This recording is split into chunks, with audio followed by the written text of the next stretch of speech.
All right. Okay. Thank you, Glenn. And we can call the meeting to order at 7:04 p.m. Excuse me for 1 second. I just need to hook up this thing to some power.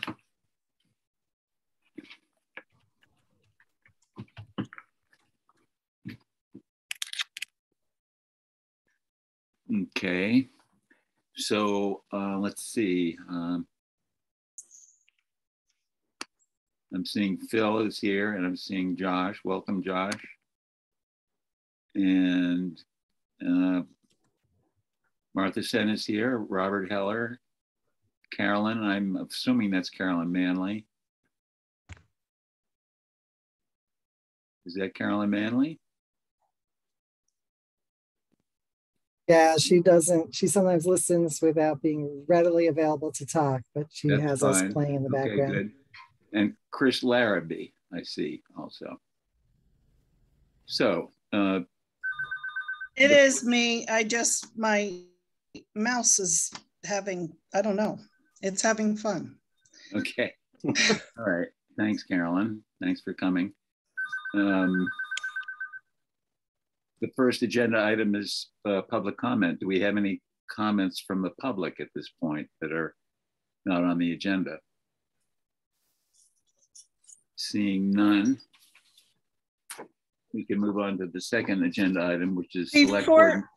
Sorry, I thought maybe Glenn was going to mention this, but just because people have contacted me, I'm bringing it forward at the public comment time, but I think it would be a good idea if the select board notified the townspeople of the upcoming construction projects that are going to be going on and how it's going to affect road closures, even though, maybe the road's not going to be closed tomorrow, but if it's going to be closed in the next few months, I think they should be notified so they can start planning.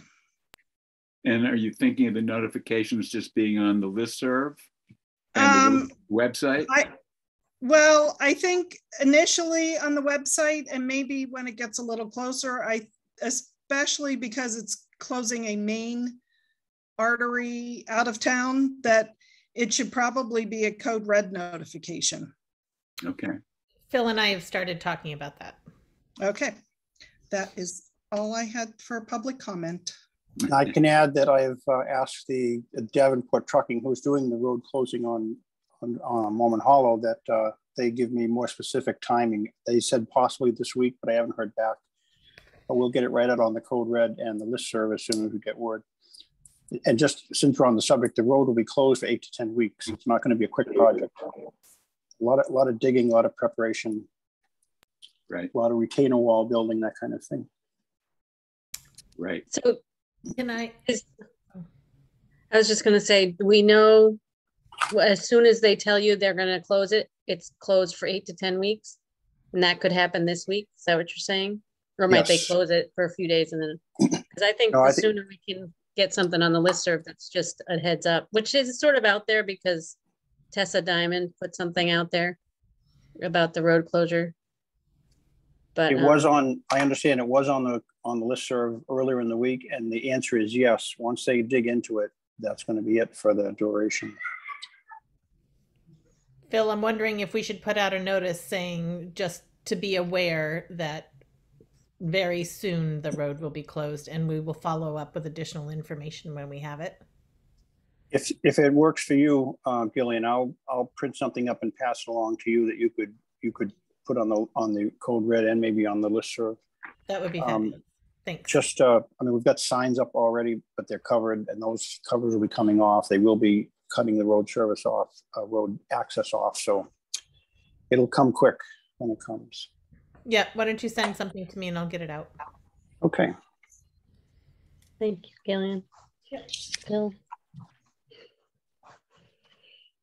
The next agenda item is select board meeting and warrant schedule review. Glenn? Yep. So your warrant is here for you to sign if you want to make your plans for when you want to come in and do that. And then the select board schedule and the warrant schedule are aligned for a little bit, so can enjoy that alignment. Oh, wonderful. And of course, those items are all posted in the upper right-hand corner of our agenda. That's right, yeah. So I'm pretty flexible tomorrow. I'll go in this evening. Okay, then I'll just go in the morning and that should cover it.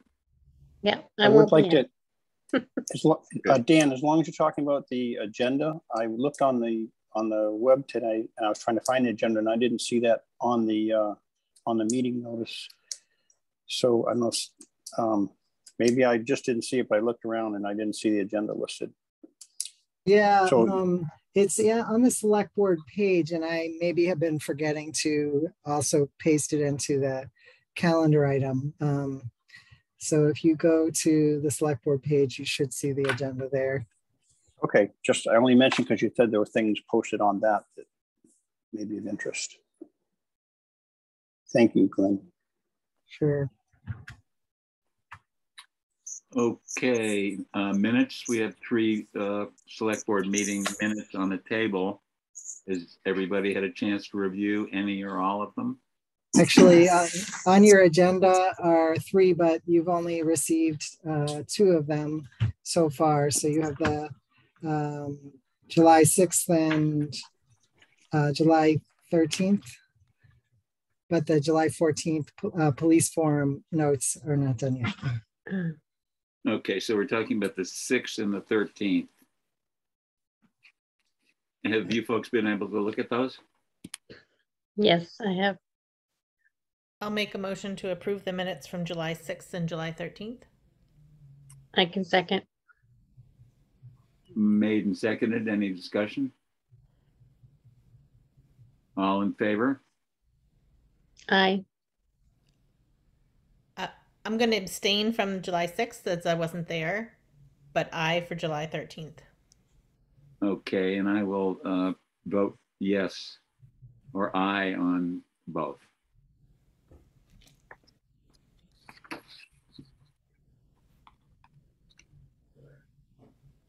We can have the notes from the July 14th at the next meeting. Thank you. Thanks, Glenn. Library tree removal, that I don't know about at this point. I think we might have to wait for Cliff coming at 7:15. Oh, right. Glenn, did you receive confirmation that he can come? I did not. Actually, didn't hear back from him. So we may not have him.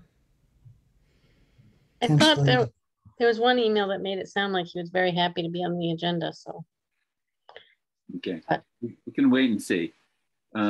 This might be him, but it's not 7:15. But still, I'm gonna wait a bit.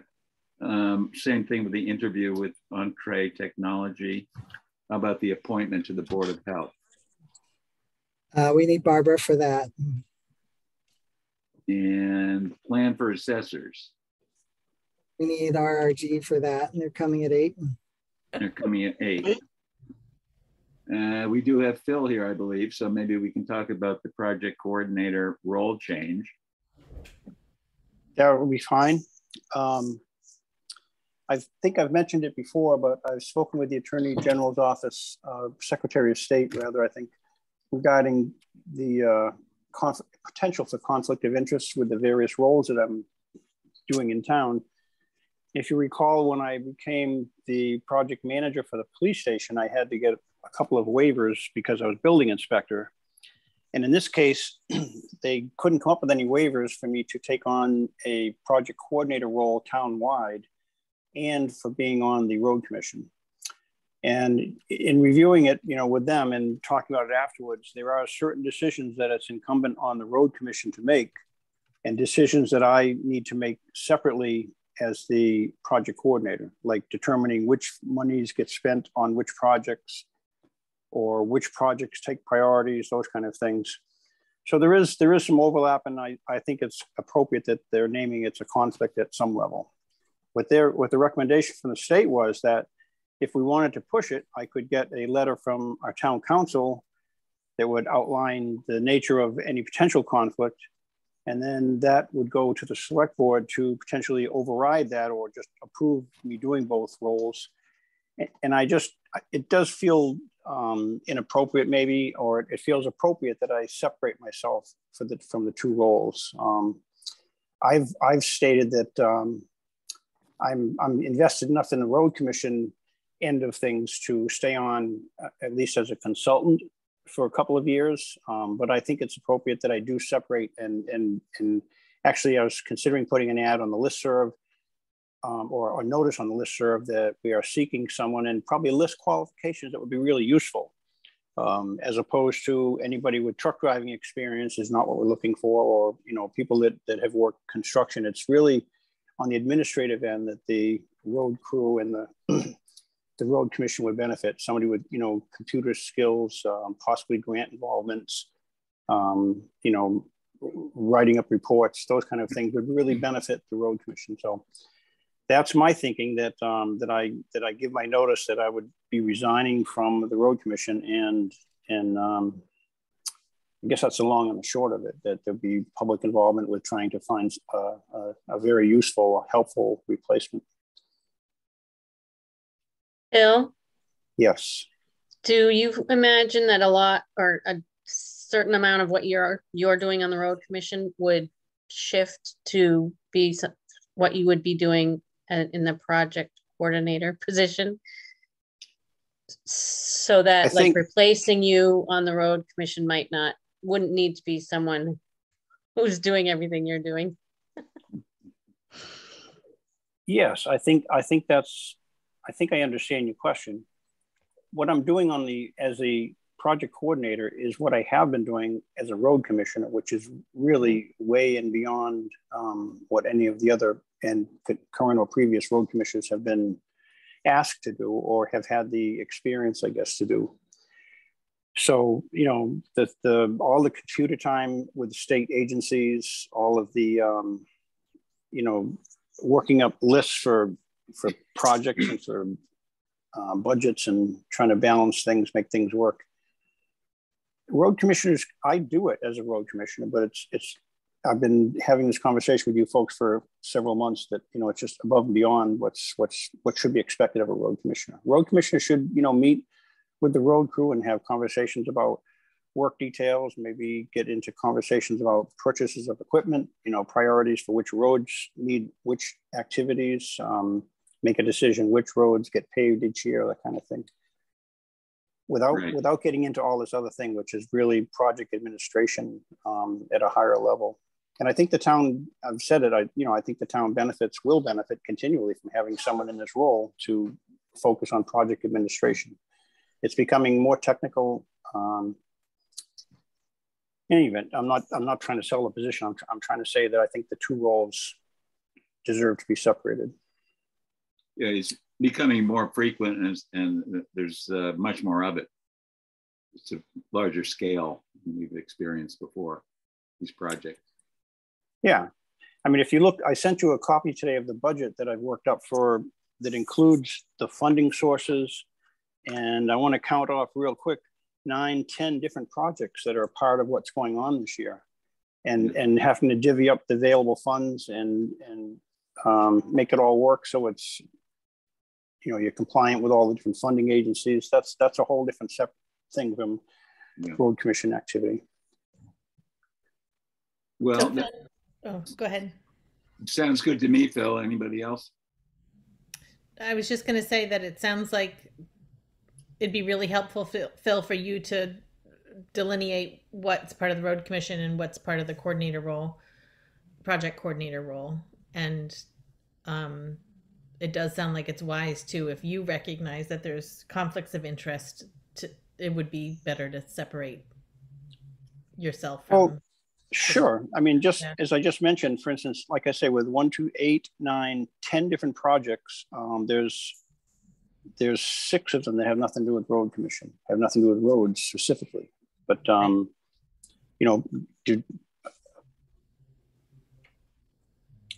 I think it's just the general involvement. I mean, I could keep doing it. and maybe if you want to, that's up to you. If you want to pursue this with the town council and get his written opinion, and maybe it wouldn't seem like such a conflict, and we can continue. For instance, I had the conversation last night with the road commission at our meeting, and the conversation came up about which roads will we be paving this year. And I said, I really couldn't say, because there were so many different projects on the books and so many different funds that we have to take consideration of. It's hard for me even to say how much money is going to be left for road paving. So I couldn't really engage in the conversation about picking which road we want to do at this point. And that's, anybody in that position last night would have had the same reaction. It's you can't pick. We don't know how much money we're going to have. Oops, there goes my earphones. So like I say, I'm going to stay involved anyway. So it doesn't seem to make much, it doesn't really feel like it'll make much difference to me whether I stay on both. But I think that I'm recognizing that the state couldn't distinguish between the two without saying that there seems to be a conflict. Yeah. And then taking the next path, go to town council. Phil, I think that what you've suggested is the best way out, which is to resign from the road commission and just work on the one project, and you'll still be involved in the roads anyway. I think so. And I'm planning, like I say, I'm planning to stay involved for at least a couple of years with the road commission at some level. And that would give us some time for training, for sharing information with someone else that's got some time to put into it. And any other thoughts from the board about this suggestion? I agree. Sounds good to me. Sounds good. And Phil, if you could just send us something so that we can help get the word out that we need somebody else for the road commission. Okay, and that would be in the form of a notice I'll send to you, if you like, Gillian, or to the board in general, but someone could put that on the listserv and make it kind of more public. Sure, send it to the board and we'll get it out there. Okay.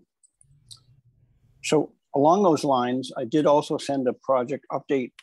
Actually, Phil, we might need to pause and move on to our other guests who are coming along. We have kind of a schedule of folks coming along. That's fine. Well, were you pretty much done with your business, Phil, or not?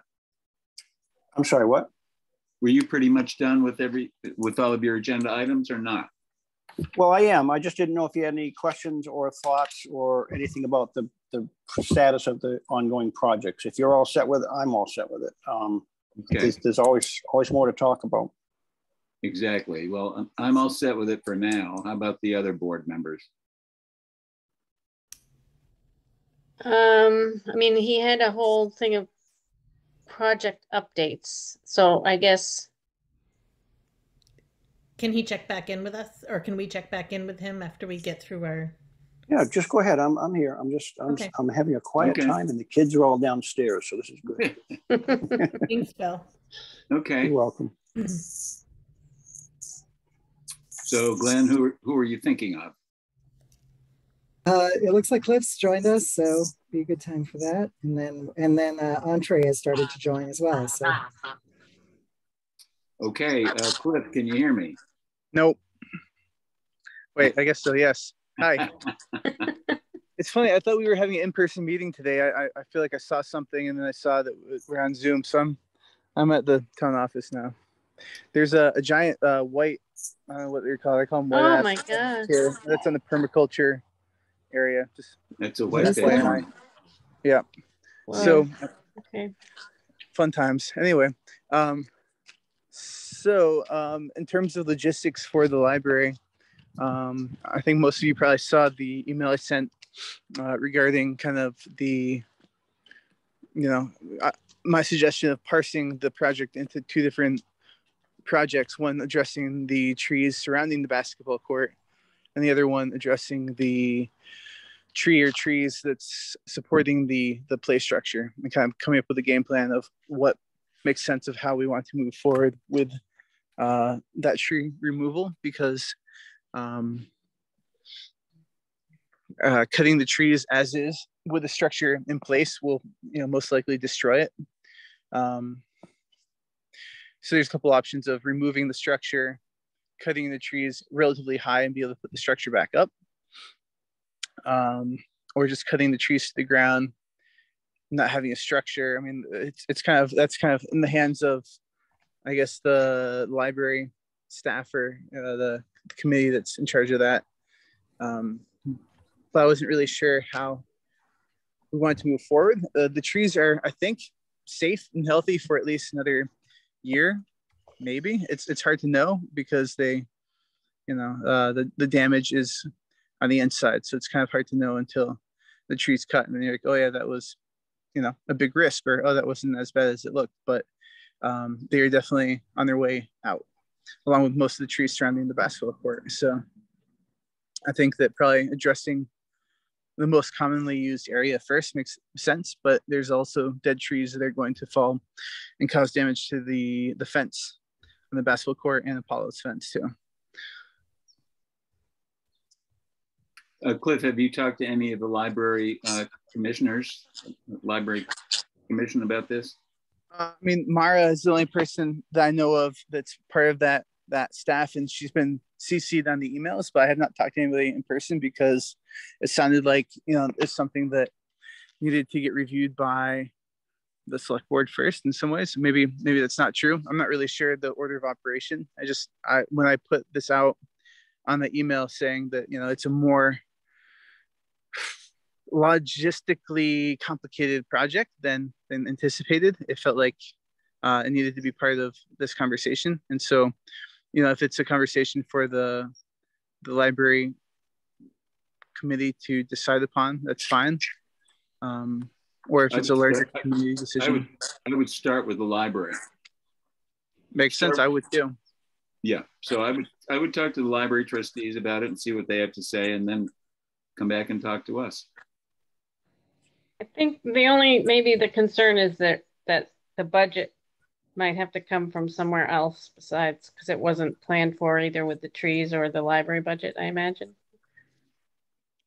I would agree with that. I've gotten caught in the conversation somewhat. This is Phil Cliff. Hi, Phil. Hi. I know that Doug and I and you and maybe library staff bounced this around a little bit, but there was some idea that you would be able to get some estimate and for the cost of the work, and then we could maybe have a more meaningful conversation about how to handle it. So I've had that conversation with Matt Edwards, and if we're going for the least expensive, it would be a couple options, but basically it would be to deconstruct the structure and just cut the trees. That's going to be the simplest resolution. More complicated one would be to take down the structure, cut it high, because Matt can't cut the trees as is and not damage the structure. So the only way we could do that and leaving the structure in place would be to hire a crane. So he can get those trees removed, either with us removing the structure beforehand, and him leaving it with stumps basically for us to reconstruct it, and or to just take the whole thing down in a day. So that'd be, maximum, say, $2,000 for that job. That's all the trees? No, that's just for the structure. I mean, it'd probably take him less than a full day, he said, so 6 hours. So that'll put us at between $1,400 and $1,800 probably for that job. Mm-hmm. For the surrounding trees, he wasn't quite sure. He felt like he could take those down in a day also. I'm not sure how. I think he's got some tools that can kind of help him more easily take things down and not disturb the fences. I'm not sure if he's really walked back there fully to really know, how tight of a space it is, because it is pretty tight. So I think, yes, the decision of whether the structure is kept or not and how it's kept would be dependent on the library, but it's more about a budget of, it's a day's work. So I'm happy with taking that out of my budget if that's what needs to happen. I don't really have a qualm with that. But if it's hiring a crane to preserve the structure, that's going to add another, I'm not sure, Matt didn't even know how much that'd be, but at least $1,000, if not more, to have a crane drive all the way up here and have them working. It'd probably be closer to $2,000 or $3,000 probably for the day, which would be half my budget for the year. So that doesn't feel like a feasible option coming from my standpoint with our budget. But if we want to preserve the tree, because once that structure is taken down, I don't think it's going to be put up as easily or as structurally sound as it is now. So Glenn, is in my role as project coordinator, I guess I would suggest, similar to what Dan said, maybe we should have a conversation with you and I and the library staff to see what they prefer. I think the money question could be answered or resolved whichever way they go. Yeah, I think that's the first step. But Gillian had her hand up.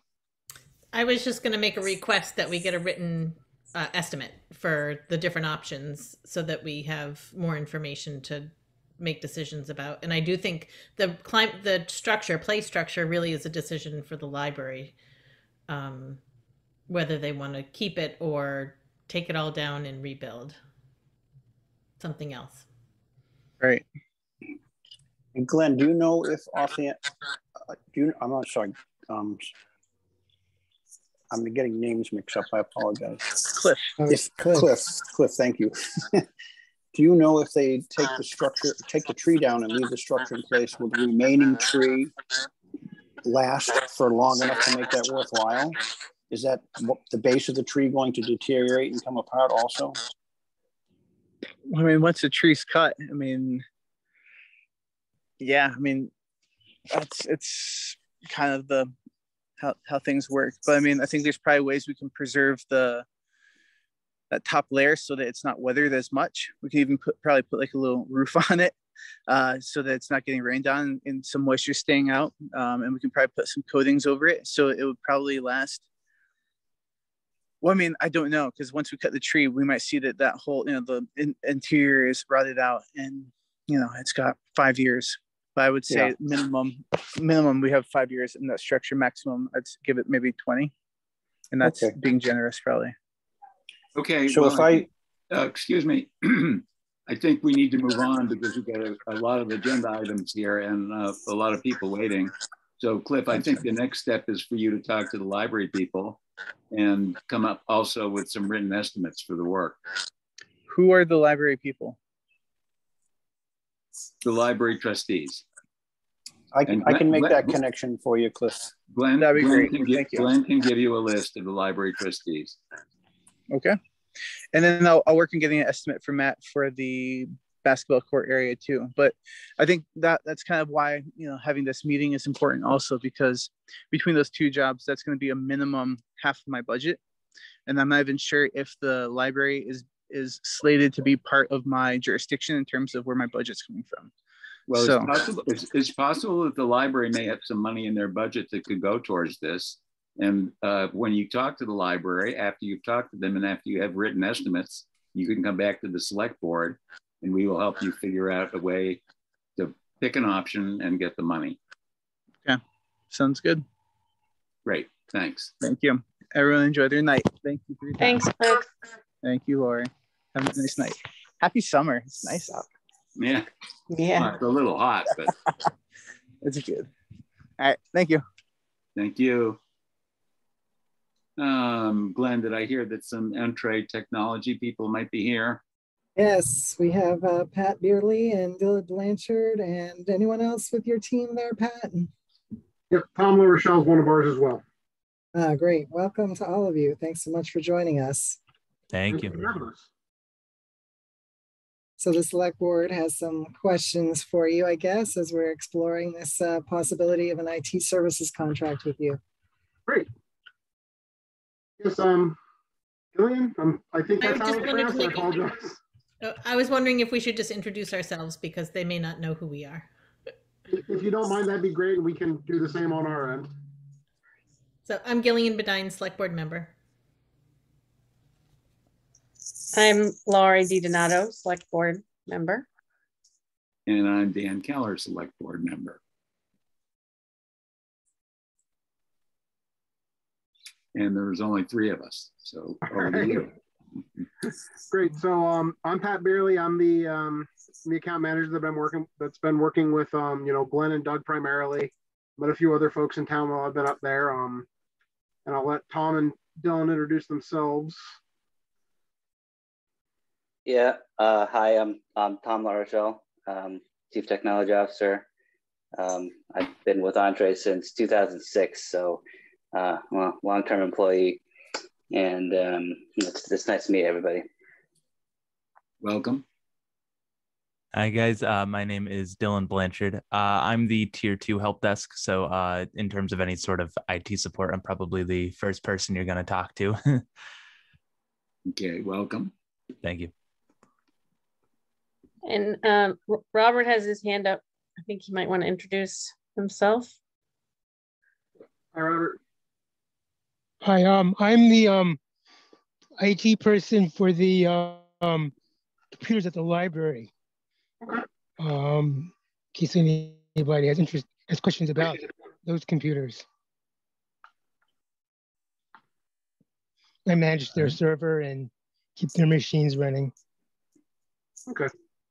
All So right, thank you. Tom or Dylan would probably be the ones with questions for you. But I'll let them ask if we need. So again, thank you all for having us on, and Glenn, thank you for working with us on the few things we've been helping you out with. We're looking forward to being out next week. For kind of the setup we've discussed.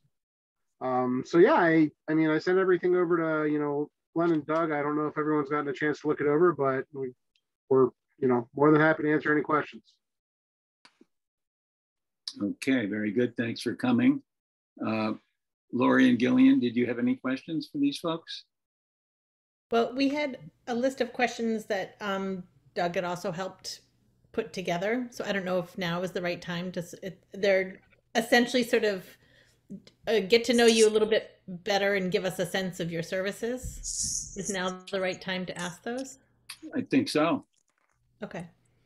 Do you want me to just start? No, I don't need. Please. Okay.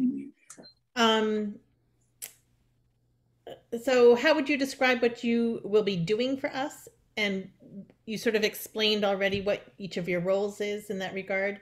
How would you hope to define success in your collaboration with us? So what will you be doing with us, and what would it look like if it's successful?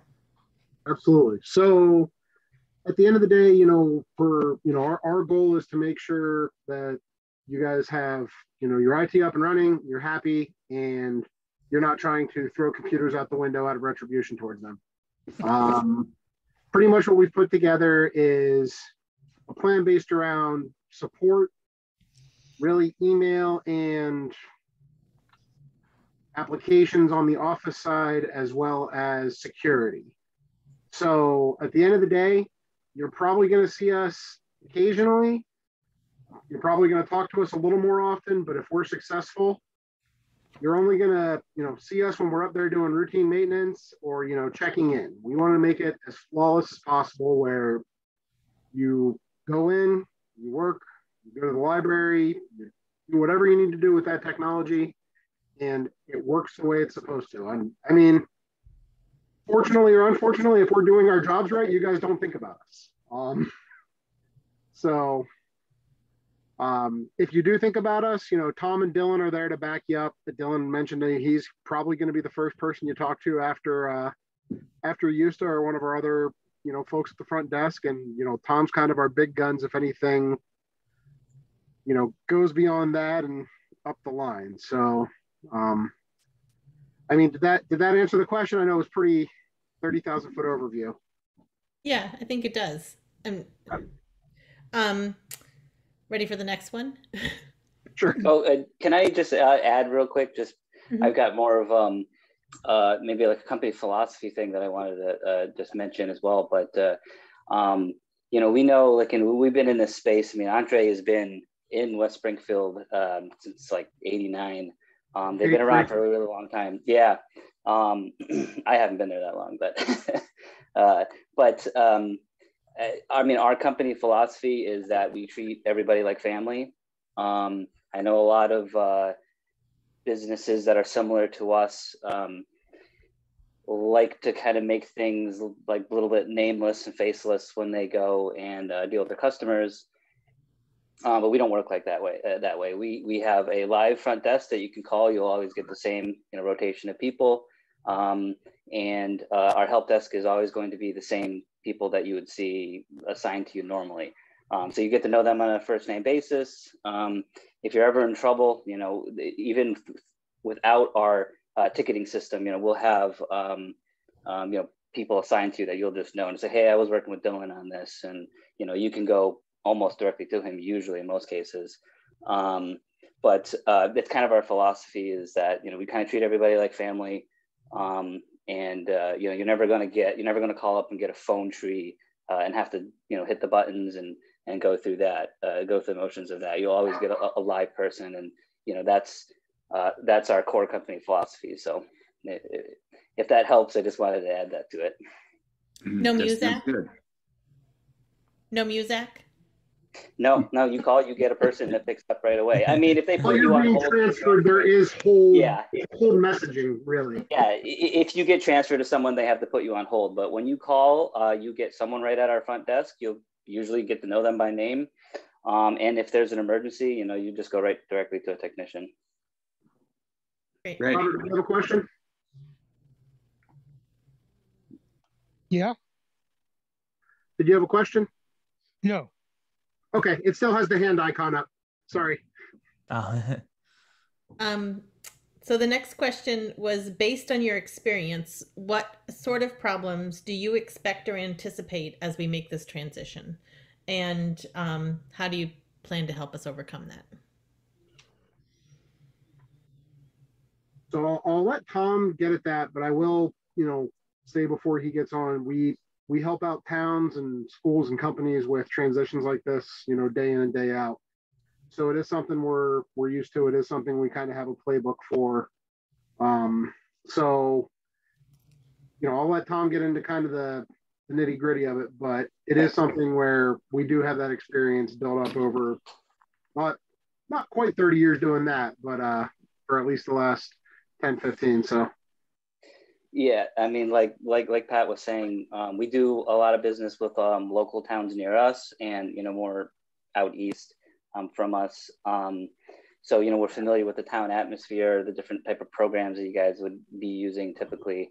A lot of times, unfortunately, depending on how robust their IT departments are before we get involved, there might be some learning curve on, getting to know what software you're using specifically and kind of steering you in the right direction that you need to be, for compliance and for security and all that kind of stuff. So there might be a little bit of digging through the weeds a tiny bit and seeing how things are set up. Maybe they're set up great. I mean, we definitely welcome that. We don't like to rock the boat. If you guys like doing it a specific way and it works, then, we're perfectly fine with working with you on how you would like to do it. But, we have recommendations that we'll bring to you, based on what we see at other cities and towns. Great. Martha, did you have a question? Yeah. I'm an assessor, and I'm concerned about our systems being backed up. Is that going to be part of your services? So right now, part of the proposal is backing up the town coordinator's computer, so Glenn's computer. It is in there as a line item. So if there are other computers that you would like to back up, I think it's $25 per PC per month, and it's up to a terabyte. And it's offsite backup, immutable copy, things along those lines. So it's out there, it's safe, it's secure. So yeah, backup is definitely a big part of it. A lot of what we put together is security focused and making sure your data stays safe. I mean, data's the most important technological thing a town, a company, a school has. At the end of the day, you can rebuild a system. The data is what needs to be protected.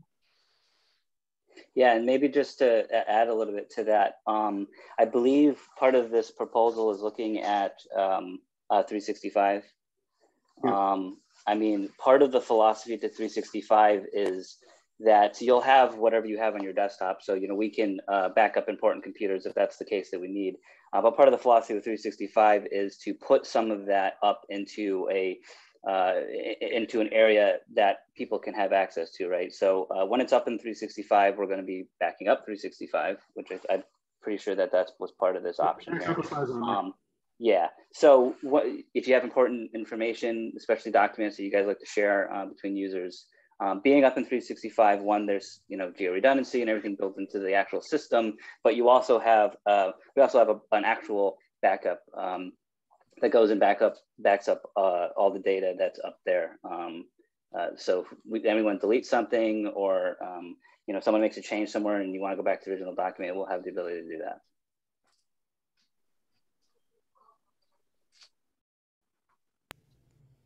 Does that answer the question, or you need more? I think that answers the question very fully. Thank you. Okay. So I think there's just one more question. I think you've answered other parts of the questions that are here.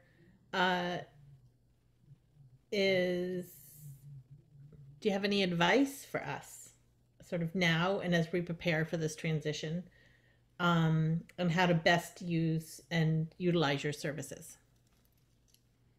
So you guys are actually off to a good start. I know we have a project coming up here next week. One of our other engineers, Kevin's going to be up on site replacing a lot of, computers that are a little older, or computers that need a little more horsepower. And, that's going to be a good start to it. Robert mentioning that, he's there for support if, we need help with the network at the library is great. With everything going next week, you're going to be in pretty good shape as far as, hardware goes. So from there, I mean, you guys have great internet in town through fiber.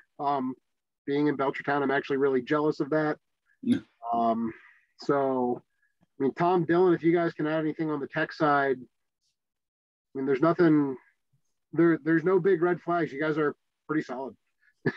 Yeah, I mean, the only thing that I would say, as we get, more, information from the network, and, you guys get more familiar with us, we'll help you steer in the directions that I know a lot of towns sort of, it's day to day, everybody's got a job to do and they get busy. There's a lot of things that a lot of people miss going through, hardware recycles, making sure you're up to date on your Windows patching, and everything has antivirus, and a lot of things that you guys don't or shouldn't have to deal with, because you all have your own jobs and you shouldn't also be doing IT as well. So we'll definitely help. Not only we'll be there for issues you can call. You're going to get our help desk, help you with that. But we're also going to be basically your IT partners. I mean, we'll help you. We'll guide you into where you should be, and keep you on track. So okay, that sounds good. That sounds very good from all three of you. Thank you for coming. I think you've really covered the waterfront, and we're happy to have you on board. And we, I think, need to get to our next agenda item. So thanks for the presentation. All right. Thank you, everybody. Thank you. Thank you very much. Have a good night, guys. All right. Thank you. Thanks very much. And it looks like we do have Barbara here. So welcome, Barbara. Hi, how's everybody? Well, still walking and talking. Well, that's a good sign. Yeah. Yeah. So I am very pleased that we have a very good candidate who is interested in joining our Board of Health. His name is James Frank, and he recently moved to Wendell. He lives, if you head down New Salem Road toward Wendell Road, the log house on the right that belonged to Paul and Tammy Richard. Right. That's where he moved in. He is a semi-retired surgeon. He's a doctor, and he does general and oncology surgery. His office is in Northampton. He does his surgeries at Mercy Hospital. And he had emailed us shortly after he moved in and said he was interested. So we invited him to attend one of our meetings, which he did. And we actually succeeded in not scaring him off. So that was good. And he's very interested in learning more about public health. And he's mentioned several times that he would like to be involved in educating the public in how to address pain management without having to use opioid medications. So, that's something he could certainly contribute. Yeah. So we are asking you to please appoint him, James Frank, to the Town of Wendell Board of Health. Great. Well, thank you, Barbara. Thanks for finding him. He found us. That's even better. That's Yeah. even better. It sounds exciting. Yeah. Well, Well, I can make a motion just to appoint James Frank Mm-hmm. to Yeah. the Board of Health. Thank you. yeah, well, I'll second that. And any discussion? Seeing none, we can vote on it. All those in favor say aye. Aye. Aye. Aye. So Glenn, can you prepare an appointment slip for Mr. Frank? Absolutely. Thank you. All right. Thank you so much. Thanks, Thank Barbara. you, Barbara. Always good to Okay. see you. Okay. Bye. Bye. Bye. See if I can figure out how to get out of this meeting now. Here we go. Okay. So long. Bye.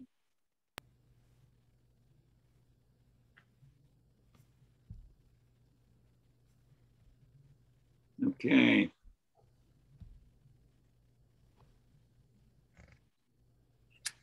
The next thing I see here, well, we have Martha at 8, so I guess maybe we'll wait on the plan for the assessors until the posted time.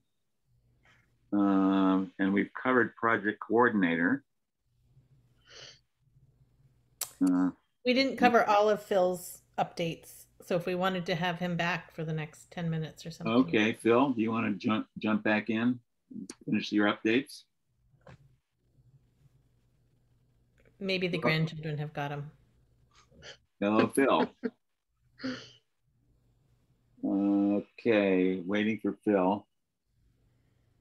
In the meantime, capital projects decision making. I'm not quite sure what that is, Glenn.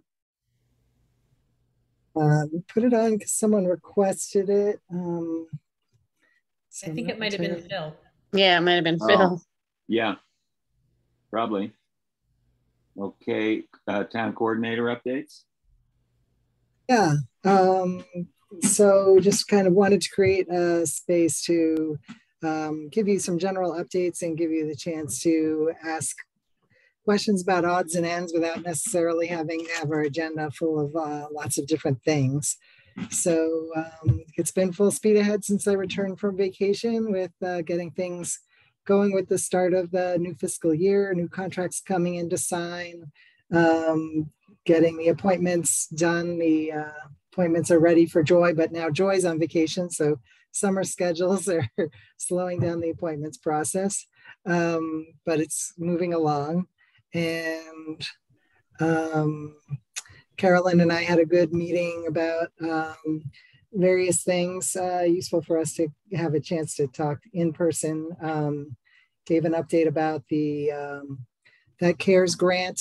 I did submit all the information that Carolyn graciously provided for our extended deadline for reporting on that. And I haven't heard back from them, but I'm assuming that they will approve our hazard pay that they had originally bounced back to us asking for more documentation. I checked in with them. I submitted the information on Wednesday, checked in with them on yesterday and haven't heard back. So I'm assuming they're swamped, but I'm optimistic that we have given them the information that they need. Great, thanks. Thank you. Yep, and I'm doing some work trying to track down a good digital copy of the Wendell flag. The digital version that I have is a photograph of the one with lots of wrinkles in it. So the actual flag. So I'm wondering if anyone knows if there's a digital design of it. There must be. Well, the one we used for our pictures, what is that? For our Zoom. I think that's the one that's on the website. And if you look closely at it, it does show the kind of the wrinkles. So maybe it's enough for a group to be able to make a flag from, but just thinking probably be better to have one with really clear, with no wrinkles. Glenn? Yeah. Did you contact Silver Screen Design in Greenfield? Yes, at Gillian's suggestion today, I did reach out to them. I haven't heard back yet, but I just reached out to them today. I thought they did the original flags, and if they did, they'll have the digital file. Right. They weren't the same group that I had seen in the bill schedule, so I had reached out to them as well, but they were wanting the digital picture, which I don't really have a clean version of, so still working on that. Okay. Well, if worst comes to worst, a few wrinkles aren't bad. Yeah, they can probably do it with some wrinkles. They sort of say something about well-used flag. I did have an update that is sort of from our long list of items to be revisited. Yeah. The Hilltown Networks MOU. I did speak with Chris, and he apologized for the delay, but he said he's not very good at paperwork, so he will get to it. He does have some corrections, some clarifications, and I said that would be fabulous if you could clarify those things. So he did say he would get back to us with that. I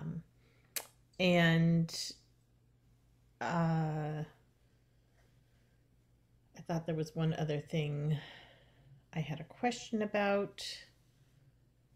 Oh, is the town hall painting done? Did I miss that? Is it finished? No. No. I don't think it's begun. Hasn't begun. Okay. And also the other thing that we had talked about, getting the panels fixed on the side of the town office building. And I'm not sure where that is at. The painting, you mean? No, there's some boards actually need to be replaced, or panels. They're like disintegrating from the water.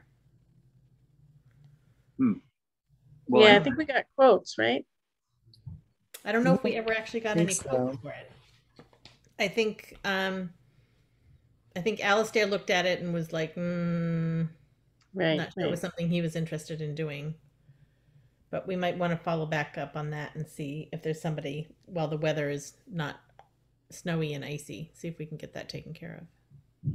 So it's not just a matter of painting it, it's a matter of replacing those panels? Yes, because it was repainted, but it's just coming off because the material is disintegrating. Oh, okay. And I actually did get a call from Renaissance Painting about the cupola paint job, and they're having a lot of trouble with it because they can't get up there easily. They don't have a ladder that reaches up that far, and they don't want to walk on the asphalt shingles. But I asked them to take another look and see if there wasn't a way they could figure it out, and maybe to walk on it when it was cooler to get up there. I don't think it'd be a problem if they're careful, but that's sort of on hold at the moment. They were going to look at it one more time. Okay. And maybe if they can't do it, maybe we can go out and find somebody who could fix both the siding and the cupola. Good idea. Yeah. Should be done this summer though, it's true. Flaking. I think that's all I have. Got a few minutes before Martha. Can we cover Glenn's evaluation schedule before then? Can I just ask, what's the concrete next step on the town offices panels issue? Well, we're going to see what Renaissance Painting does with the cupola. They're going to get back to me on it. But in the meantime, we should probably look for someone who can do both, replacing the panels and painting. So would that be me reaching out to people, or I don't know who it could well be, Glenn, but we should figure out who's working on that. Yeah, I wouldn't know where to start really, but maybe one of you would be my buddy to help me figure it out. Yeah, I'll do that. Okay, thank you. So yeah, the town coordinator evaluation. So I forwarded my contract to you all. I'm a little unclear. Like it seemed to say that there's a 6-month evaluation. I don't know if that's a one-time thing from the start of my employment, or if that's something that starts 6 months after my first official evaluation, which is in January. So, but you guys can think about however you want to evaluate me is fine. It does feel like because we did the 3-month evaluation a little late, it does feel like we just did it. But whatever you want, whenever you want to evaluate me, I'm happy to be evaluated again. Well, I think we could wait for at least another 6 months before doing it again. What do you folks think? That's probably fine with me. So we were wanting to do a 3-month and then it possibly a 6-month as well, but we were late. And we did it when, at 4 or 5 months, Glenn? Yeah, somewhere in there, 4 or 5 months. It does seem like it'd be good to do it in January just to get that January schedule going. But maybe we don't, if you don't feel you need one between now and January. I don't think we need one between now and January. Yeah, I'm okay with that too. I'm okay with that as long as you're okay with it, Glenn. Oh yeah, yeah. And I feel lines of communication are open. I think our last evaluation was very useful to me. I think one of the key things was you all asking me to reach out for help when I'm getting stuck on things and not just kind of take it on my own. And I have really tried to do that. So I think we're all pretty happy. And if people have problems you want to discuss with me, you know where to find me. So, or if you just want to, appreciate me, I'm open for that also. You're here. So should we set a date of looking at setting the evaluation for the beginning of January? First meeting in January? Yeah. How about second meeting in January? Okay. Yeah, so it'll be January 18th. Yeah, that sounds good. Sounds good. Help remind us, Glenn. Put it on your agenda. I'll give you a heads up about it in advance so you can start to prepare. Great. Okie doke. Well, it is 8, so we have Martha here, and let's see now. Am I seeing anybody from RRG? I don't believe so. Now let me check my email in case he's having problems getting in or something. No, I don't see that. So I was expecting him, but maybe he's just running a little late. Okay, well, I think we can start the discussion. Welcome, Martha. Thanks for coming. I can report that I actually passed the first lesson of Yay! Course 101, which was, and it wasn't hard understanding the material, but it was hard getting through the online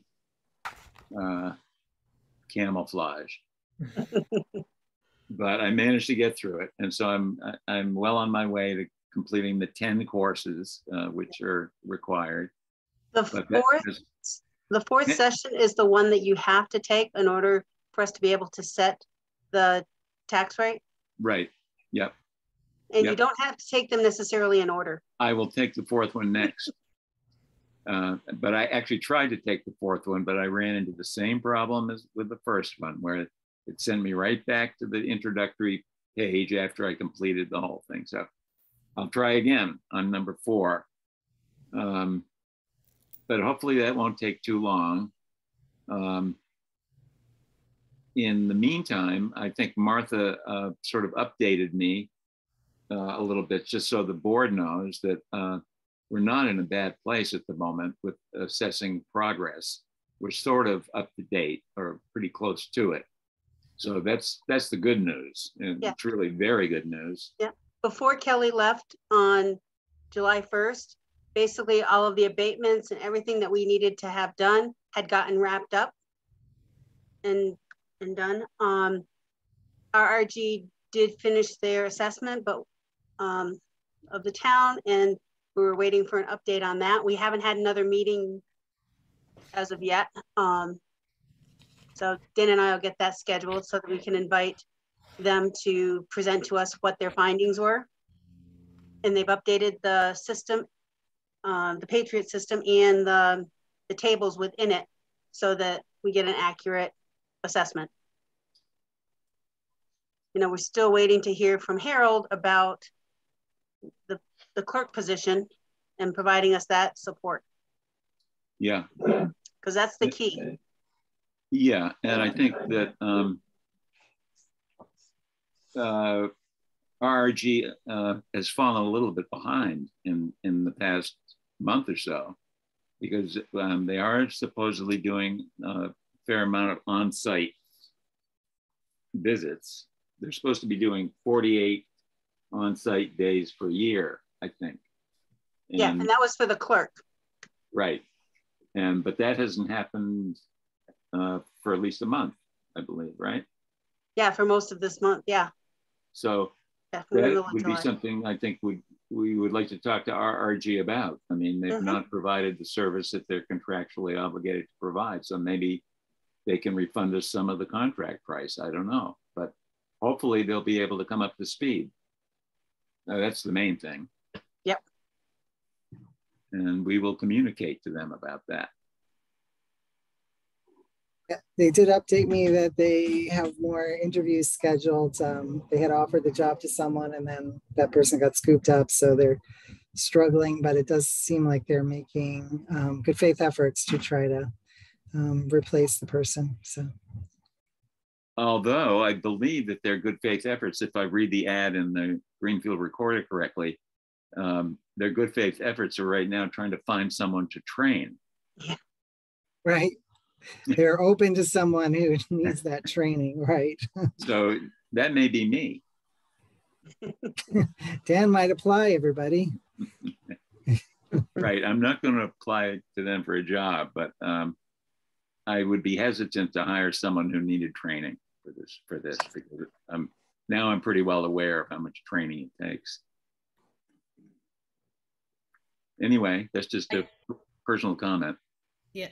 And I also felt that, at least my personal experiences from dealing with Kelly, she was very responsive to sort of getting to the bottoms of things. And, you know, even if she didn't get it the first try, would keep trying. And I felt like was very knowledgeable about the systems and how everything worked. Yeah. And so having someone to that caliber would be very nice to have again. Exactly. Yep. So so I understand better, when you say we're up to date with our assessments, does that mean that all the properties in town have had a recent assessment? I know that was something that RRG was supposed to be doing, right? Correct. Making sure everybody's on the same footing or whatever. That was the last update that I had gotten. Okay. And so they were pulling together the information and we're supposed to present it to us, but we haven't had a meeting yet. Okay. So then when you say they're continually doing site visits, that's just sort of going back over the stuff that maybe they did, I don't know, a year or two ago.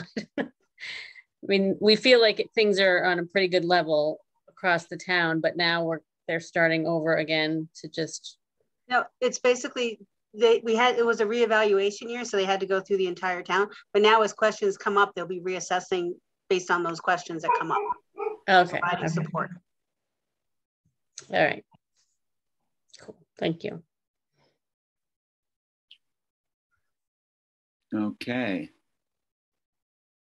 Well, still not seeing anyone from RRG. Are there any further questions for Martha or me on this? Seeing none, I think we can let Martha go if she wants, and we will pursue RRG at a later moment. Sounds good. And Dan, I'll be in touch with you to set up a meeting with the assessor's board. That will be great. Yep. And if you need any help with the course, let me know. Okay, I will.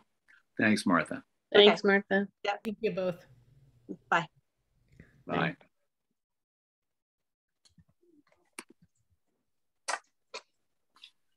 Okay, well, it's surprising moving so quickly through such a long list here, but. Is Phil back? I am here. Okay, we've got a number of items we skipped over because you weren't here, Phil. Hopefully you were playing with the grandchildren. I was helping them be quieter than they were. Get 5 of them together, it gets a little rowdy sometimes. Yeah, well, that's good. It's all good. It's all good. It keeps you on your toes. Well, speaking of being on your toes, Dan, I'm pretty impressed to hear about your endeavors with taking on a new profession with the assessors. I mean, well, I really think they needed it, you know. But they do, and good for you. I think it's sort of a desperate situation, and I'm okay trying to learn it. You know, it's teaching an old horse new tricks. It's sort of fun in a way. Well, you're an inspiration. That's all I can say. All right. Do you have any further updates that you wanted to talk about?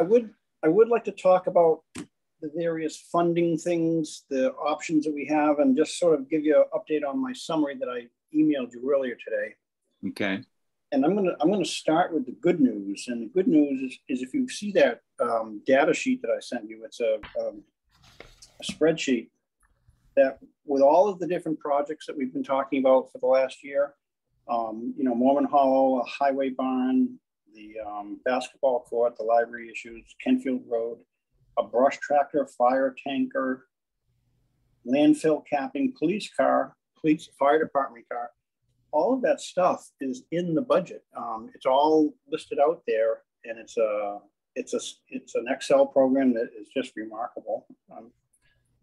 And all of the different funds are listed on that budget as well. The various funds that we've heard about, the ARPA, the Small Bridge Program, the Winter Recovery Act, they all have different criteria and information. So the good news is that we've got about $143,000 more than it takes to fulfill that dream list that we had 2 or 3 months ago. Wow. So I don't take credit for that. I think I'm just putting the numbers together. We still have a few things that are not confirmed yet. There's more supposedly additional ARPA money coming in. That $40,000 that Senator Coniford arranged is a legislative act, I guess, that won't be approved until the new budget at the state level is approved. That's also true of the landfill cap money, I think. But I've been meeting with Glenn, and we've been, you know, studiously trying to pin down all these variations between the different funding sources, and it's coming out. I think it's coming out well. We have a shortage in procurement expertise, but we're working on that. Glenn and I are kind of picking the bones apart on some of these different. They all have different issues. They all have different. It's amazing that the state agencies have so many varieties of ways to access funds that they have. Mm. So. Anyway, good news. I think we're going to get a lot of things done, and we've got the money to do it, thanks to whatever has occurred to bring all this money our way. And I also will bring up that a couple of weeks ago, we had a bit of from your last meeting, actually, there was a little bit of a concern raised on my part that there were some issues about the level of progress on the roofing at the town barn. And it turns out, after speaking with Lori and you, Dan, a little bit, that, you know, there's some communication issues that we want to be aware of. That I was so far along on the project that I thought it was a done deal. And in fact, maybe I hadn't communicated as well as I might have, so that other folks were aware of where I was at with materials choices and, you know, the procurement of the project, all that. So it's an important piece of all of this, is that to make sure people are aware of what's going on. That decisions that are being made, which I, good or bad, I'm comfortable making decisions, and perhaps I should be more transparent before I make some of the decisions, so you're all aware of it. I don't want to see people caught by surprise or feel like they're not able to participate in choices that need to be made. So I just bring that up to say that I'm aware of that, and I will focus more on on making sure you're updated. Okay. Thank you very much, Phil. Thanks, Phil. You're welcome. Phil, I just had a question on the projects update, where the text, where you've written out each project, current status, all of that. Yep. So where it says funding shortfall in a couple of areas. Yeah. Are the bullets underneath that the expected ways that you're going to pay for it? Yes. Okay. All right. that's what I kept looking at it, but I wanted to make sure that's sort of what And also, if you take those bullets and transfer them over to that spreadsheet, yep, you'll find those exact numbers listed next to a funding source underneath the overhead line, which is the project. So you can see, for instance, like on the Mormon Hollow culvert, I've got 240,000 from the storm damage fund, and you'll see under the storm damage funds there's 240,000 listed underneath the Mormon Hollow project. So it all comes together pretty well. Right. Thank you, Phil. Thank you. It's helpful to have that to see. So impressive. Yep. And helpful. Yeah. And it's not as confused as I thought it was, because like I said, Glenn and I have been having conversations and trying to parse the different funding sources apart and see which ones we really have access to and which ones are just sort of on paper somewhere, but we don't know who to even talk to. It was that way not too long ago, but it looks like there's only a couple projects that are in that special legislation category. That would be that $40,000 from Senator Comerford, and there's that 129 additional ARPA money.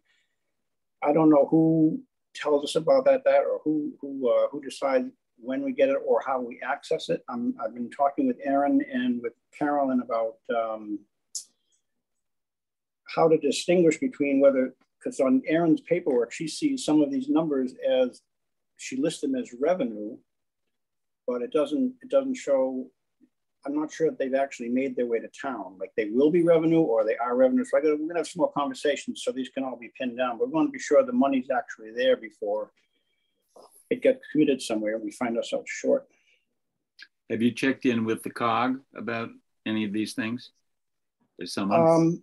Not so much. I know that Andrea Woods, who I deal with regularly, she's been just straight out all spring with all of the contracts, and that's settling down. So I can talk with her and probably get some more information.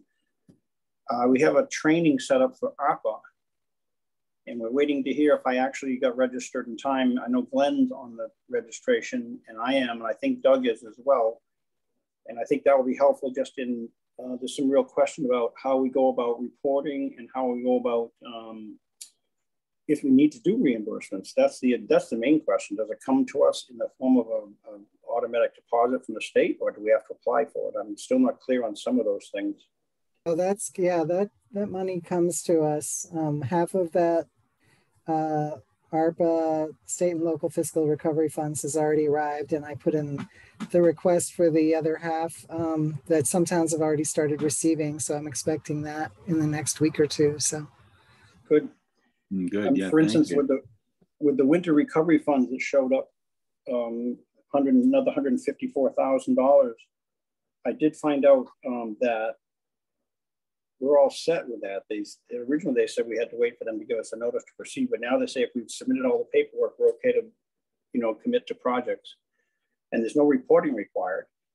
And they do have a reimbursement form from that specific funding source, even though it's DOT, and we do so many other things with DOT. It's a separate entity. So they do it just to confuse us, I'm sure.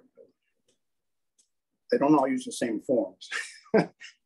Right. So it's a little complicated that way. Yeah, I'm sure. Anyway, it's going good. I think we're in great shape to see a lot of things happen around town. Thank you, Phil. Okay. Yeah, thanks, Phil. All right, you're welcome. Good to see it happening. Yeah, really. Okay, where are we? 97 Wendell Depot Road, expired lease. yeah, I got an email and I think I was confused about it. Lori, did I talk to you about it? Yeah. Can you help me set this up? Yeah, so Nash, if you guys remember several years ago, National Grid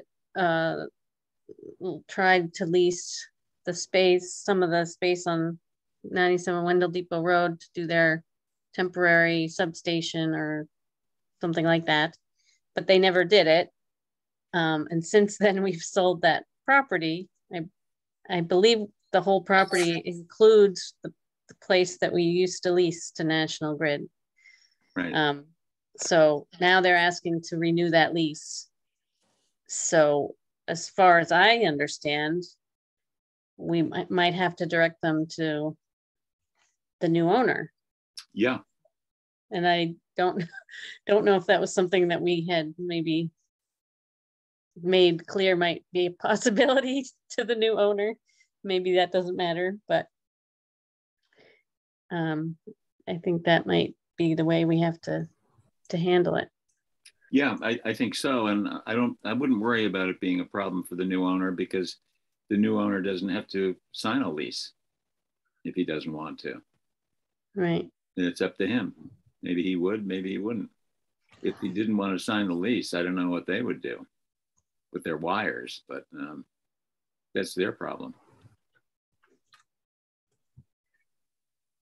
So how do I find out who the owner is and their contact info so I can direct them? That's Tom Chasen. The new owner, I believe, is Tom Chasen, and I think you probably have his number because he does so much work for the town. Okay. How do you spell the last name?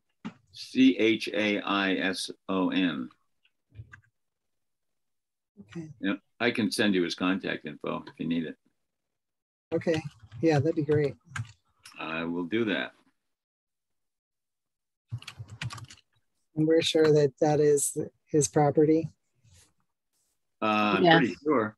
Yeah. We did an RFP for it, and was it just last year? Yep. And he was the winning bidder. He's been starting to work on it. I've been seeing him. Yes, I did. I have seen him work on it. Which also reminds me, we need to get those logs removed off his property.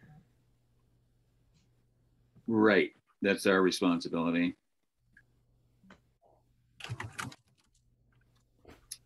Thanks for remembering that.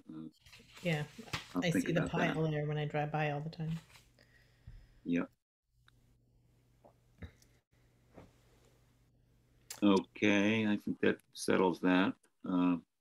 Old Home Days rental applications.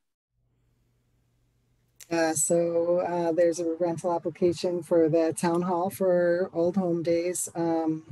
On the application, they say they wanted to show a movie, but they've actually struck that from their request. So it shows up on your application, but they don't actually need that.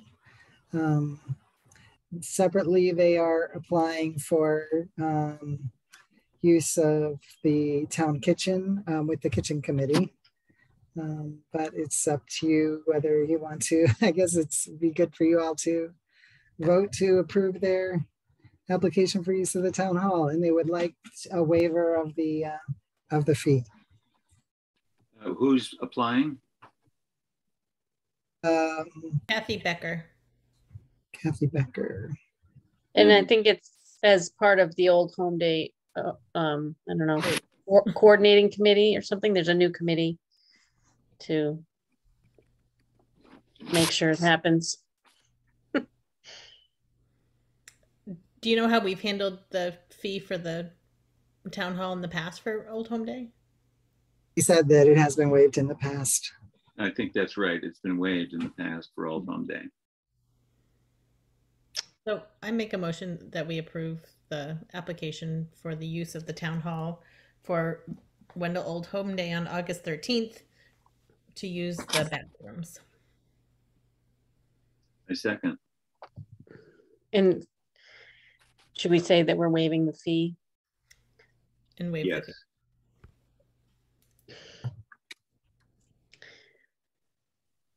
Any I'm discussion? good with that. Okay, all in favor, say aye. Aye. Aye. Passes And- unanimously. Lori? Sarah was in today, and he also was wondering whether it might make sense to open up the police substation bathroom. But so I don't know what you all want to do with that. I mean, they didn't request that. And I asked if there's been a problem with bathroom capacity in the past. It doesn't sound like there has been, so. No, I don't think the police station's ready to open up. It's just, it hasn't been certified by the building inspector to be ready to be opened. It still needs some stuff. Still working on it. I did see that there's going to be a partial occupancy permit. That was one of the things Phil put down, I think, for August 1st. And I was wondering if, I guess we could see where it's at that point, but even just sort of a tour of the space. I don't know if that makes any sense or not. It's a cool idea. I like that idea, but we'll have to check with the people involved. Have one of the Leverett officers there just saying, welcome to our new spot. I don't know. Does somebody want to check with Phil about that? Because he's the one that would be able to approve it as possible use for that day. Check with them. Oh, you mean at the Old Home Days? Right. You're going to check with them, Gillian? Sure. If you want me to do that, I can. Sure. And I'll just mention quickly, this reminds me that I think it would be valuable to revisit which situations we want to waive the fees for, because this came up also for the prom, waiving the fee. And I feel like we might need to clarify when we charge fees and when we don't. I'm totally for mostly waiving fees for town and public events and all that, but I think it's worth another discussion and maybe putting it into a policy. Yeah, yes. I agree. It should be a policy in writing. And I think the sort of informal policy has been that any town board or committee can use it without a fee. And then there's a sort of gray area for nonprofits. So in general, a nonprofit would be able to use it for free, especially if it's a Wendell-based nonprofit or a Wendell-associated nonprofit. But I agree, it'd be good to put it all down in writing at some point. Okay, cool. Put that on the agenda for a future meeting. Yeah. Sure.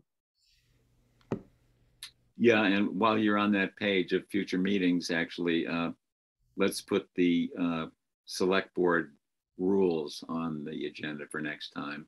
I'm so sorry. Yeah, I think it didn't get on the agenda more than once because of me just leaving it out. So sorry about that. It's okay. It's okay because it's a substantive discussion, and we should do it when we have time for it and when everybody's had a chance to read what's already there.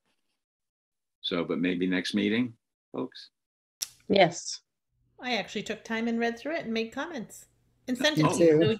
So, but it was right before the meeting. So it'll be good for you to have a chance to look at it before the phone. Beautiful. And I'll try to do the same. I did look through and I sort of just tried to remember some things, but I didn't type them out, which I think is a good thing that Gillian did. So I'll do the same and send it to everybody.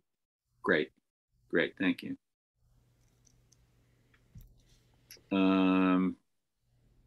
Citizen of the Year. It looks like we have some good nominations.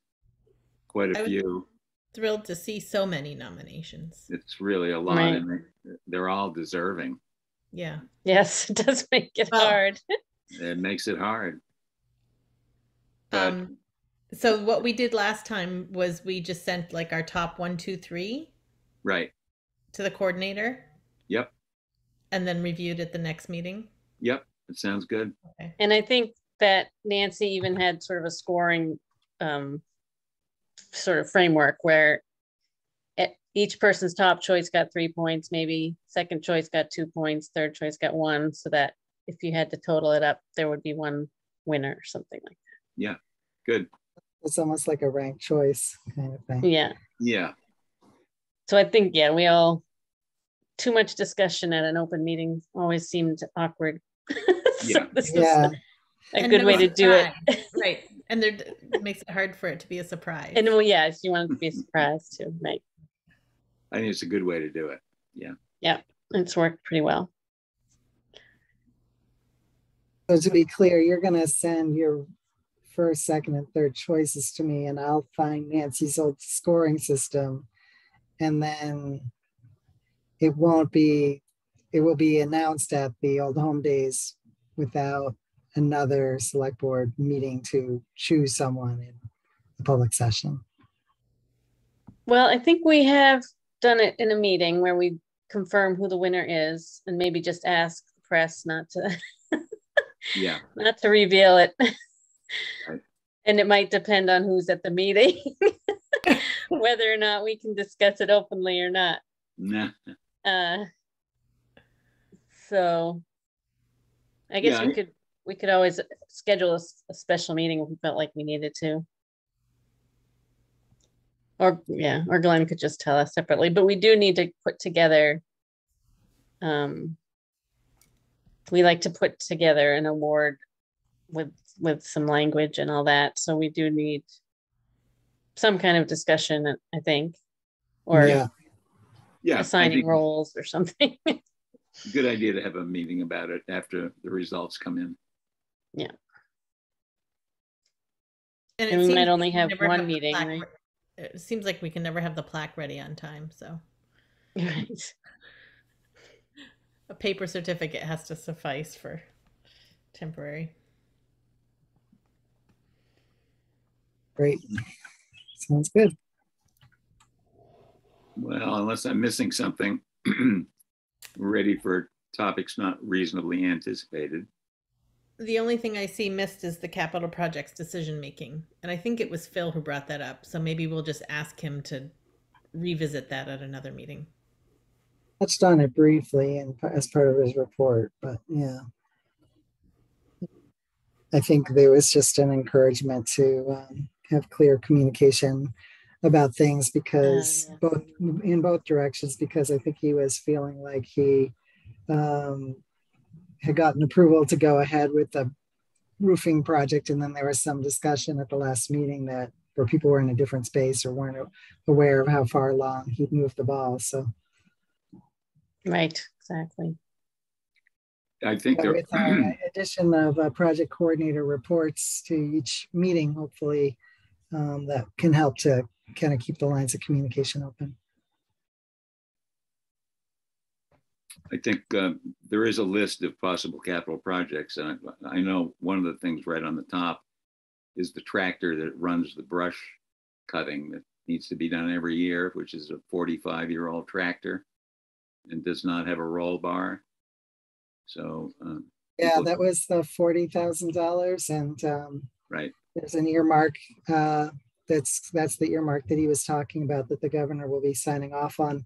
They phrased it generally enough so that it could be used for any equipment, but any roads equipment. But that was the ask from Comerford, and they managed to get it into an earmark. So, yeah, great.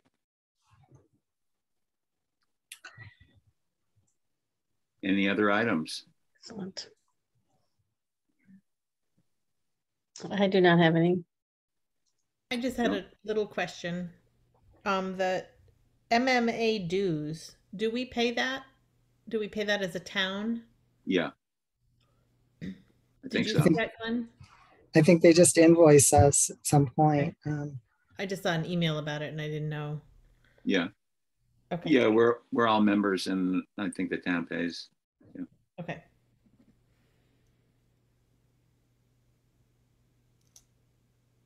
Okay. Adjournment. Okay. Nice job, Lynn. Nice job, everyone. Yeah. Yeah. Thank you for sharing, Dan. Anytime. Enjoy the cake. Thanks for being here. Yeah. Thank you. Who Thanks. should I put down as moving for adjournment, and who should I put as a second? I move.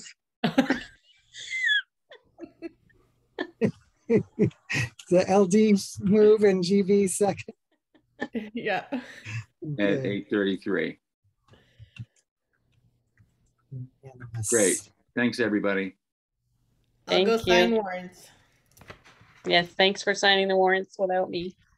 Okay, we'll do that. Good night. Night. Night, everybody.